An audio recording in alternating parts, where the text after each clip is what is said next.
പുതിയ കാലത്തെ ട്രെൻഡ് ഹലാലൊക്കെ ചെയ്യുന്നവർ പോലും വാജിബാത്തൊക്കെ ചെയ്യുന്നവർ പോലും ആവശ്യാനുസരണം ഹറാമ് ചെയ്യുന്ന ഒരു ട്രെൻഡാണ് ഇപ്പോൾ ഉള്ളത്. നന്നായിട്ട് നിസ്കരിക്കും, 5 വക്തിനും പള്ളിക്കന്നെ വരും, ഉറങ്ങണം എന്നുണ്ടെങ്കിൽ ഇത്തിരി കുടിക്കണം, അങ്ങനത്തെ കുറെ ആളുകൾ.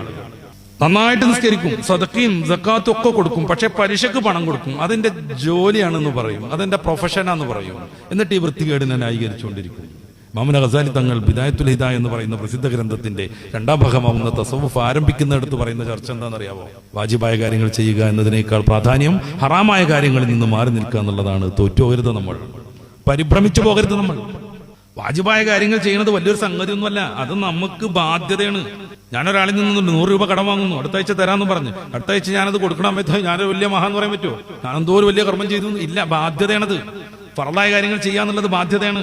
ഹറാമിൽ നിന്ന് മാറി നിൽക്കുക എന്നുള്ളത് അതേപോലെയുള്ള ബാധ്യതയാണ്. പക്ഷെ പലപ്പോഴും തോറ്റുകൊണ്ടിരിക്കുന്നു. പള്ളിയിൽ നിന്ന് ഇറങ്ങി പോകുന്ന സമയത്ത് പോലും പെണ്ണുങ്ങളെ നോക്കാൻ നിൽക്കണ്. പള്ളിയിൽ നിന്ന് ഇറങ്ങി പോകുന്ന സമയത്ത് നിസ്കാരം കഴിഞ്ഞ് പോകുമ്പോ പുറത്തുങ്ങടെ ഇറങ്ങുമ്പോ ഗീബത്ത് പറയാൻ നിൽക്കുന്നു, പള്ളി റസാനെ കുറ്റം പറയണ്, മുഅദ്ദിനെ കുറ്റം പറയണ്, മറ്റു പലരെയും കുറ്റം പറഞ്ഞുകൊണ്ടിരിക്കുന്നു. ഇത് വിശുദ്ധമായ ജീവിതമല്ലെന്നറിയണം.